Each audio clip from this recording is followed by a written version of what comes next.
pour faire simple, on se réfère à ça, on sait de quoi on parle. Parce que ça, c'est vraiment... Merci, soyez les bienvenus à l'agence pénitentiaire. Je m'appelle Madame Ourouchoukon Bénédicte. Je suis la directrice des études de la réinsertion et des relations avec les autorités judiciaires. Comme vous le savez, l'agence pénitentiaire est née il n'y a pas longtemps, toujours dans le but de rendre pas accessible, mais de permettre aux détenus d'avoir quand même au cours de leur période carcérale tout ce qu'il faut pour vivre. Vivre pas vivre heureux, c'est vrai qu'ils sont en détention, mais le minimum au moins pour qu'ils soient tranquilles, qu'ils soient en paix. Avec tout ce que vous avez présenté, je pense que c'est un atout pour l'agence pénitentiaire. Chers amis artistes, animateurs d'ateliers sélectionnés, bonjour chers formateurs, Céline, Isidore, Deo Gracias. Je travaille essentiellement, je suis artiste associée depuis 10 ans à une compagnie qui s'appelle le Théâtre du Menteur, que vous découvrirez, qui est dans l'Essonne, donc près de Paris, avec lequel on fait beaucoup d'ateliers, pas juste en milieu carcéral. Je m'appelle Isidore Dopin, je suis ici pour ces quelques jours à votre disposition. Je vous remercie. Deo Gracias Rono, je suis andragogue de formation et formateur. L'andragogie, c'est la science de la formation des adultes. Pédagogie, andragogie. Péda, c'est pour les enfants, andra, c'est pour les adultes. On m'appelle Guy Ponheto Genkesu.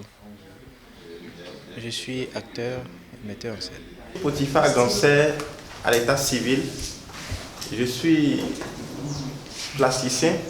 Jean-Louis Mauto Kedani, comédien, conteur humoriste. Moi c'est Jean-Yves Bagoudou, je viens de Parakou.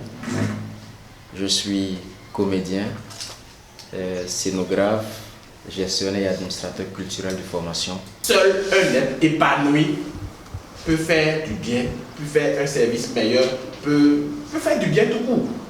Au principe et au outil de développement personnel, de développer déjà chez vous une attitude positive. D'accord? De développer chez vous une attitude positive. Et cette attitude positive sera maintenant favorable à l'éclosion de votre capacité de transformation, de réalisation de soi. Et déjà, dès que vous êtes dans cette attitude positive-là, ça pourra se partager aisément. Et ça pourra se transmettre à travers vos compétences, à travers votre savoir-faire, ça pourra se transmettre aux participants de vos ateliers. Bonsoir, je m'appelle Céline Liger, je suis comédienne, metteur en scène notamment dans des ateliers de création artistique en milieu carcéral en France, à Fleury-Mérogis, à la Maison d'arrêt des hommes depuis une petite dizaine d'années. Je pense que c'est un projet innovant.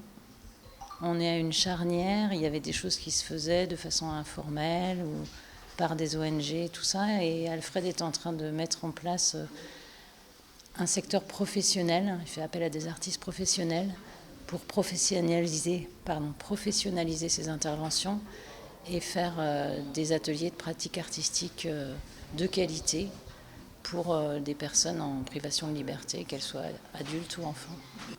Les moments très forts, c'est les sorties pédagogiques. Je connais ces milieux, mais chez moi en France, et j'ai trouvé ça tellement différent, tellement semblable, j'imagine à l'intérieur des personnes détenues, que j'ai trouvé que c'était une chance formidable pour les artistes de découvrir ces lieux avant d'avoir véritablement un projet construit, d'adapter leur projet à ces lieux spécifiquement, que ce soit sur le lieu lui-même, les espaces, ou que ce soit les personnes qu'ils ont vues. C'est des moments vraiment très forts et uniques. Moi, je suis intervenue en milieu carcéral sans jamais avoir eu ni de formation dans ce domaine, ni de visite des lieux. Et la visite de terrain, c'était pas prévu, il fallait le faire. Parce que ça nous a permis, quand la formation a commencé, avec le témoignage des animateurs, un certain nombre d'entre nous, je dirais pratiquement tout le monde, avait des appréhensions pour aller dans ces milieux-là. Mais la visite du terrain nous a permis de toucher du doigt ce qui se passe et où nous allons travailler. On a toujours mieux à gagner en écoutant les autres. J'ai reçu plein de notions sur cette formation. C'est vrai que il y a déjà une petite expérience en matière d'animation de ces genres d'ateliers, mais j'ai découvert beaucoup de choses que je compte remettre en pratique pour améliorer notamment ce qui va se passer et ce qui se fait déjà. Dès que j'ai eu l'appel à candidature du projet, je me suis approprié le contenu. Je me suis dit, bon tiens, c'est un projet qui retrace un peu ce que je suis, ce que je fais déjà. La connaissance, vous allez l'acquérir un peu, mais c'est pas... Mais ça, vous avez tout votre parcours pour l'acquérir, mais c'est plutôt dans quelle dynamique je me mets. C'est quoi mon enjeu? Quel est mon objectif, en fait? Qu'est-ce que je vais...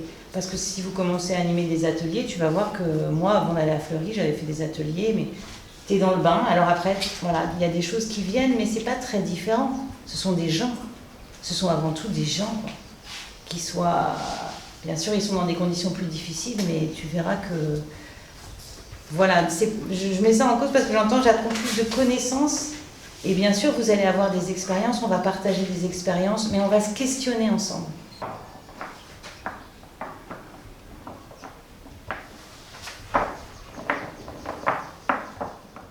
On m'appelle Isidore Dopa.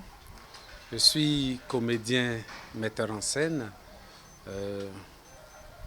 Un peu par le passé, je suis intervenu en milieu carcéral, notamment à la prison civile de Cotonou, pour faire de l'intervention artistique au centre neuropsychiatrique de Djako, au centre de promotion sociale des aveuglés amblyopes de Segbeya, où j'ai travaillé pendant une quinzaine d'années à titre entièrement volontaire pour animer un atelier qui a abouti sur des représentations théâtrales montrées ici au Bénin, en Afrique et en Europe aussi. Moi, je pense que ce projet a tout le temps été de mon rêve que de voir les artistes prendre d'assaut les maisons d'arrêt, les prisons civiles et les centres sociaux pour apporter de la joie de vivre aux personnes pensionnaires de ces centres-là. Ce projet est le bienvenu pour contribuer quelque peu à l'insertion sociale des personnes retenues dans les liens, n'est-ce pas, de nos prisons, de nos maisons d'arrêt et dans les centres sociaux. Ce projet permet aux artistes, en plus de faire de l'art autrement, de décliner l'art autrement. Ce projet vient à point nommé pour que l'artiste, une fois, donne une dimension humanitaire à son art.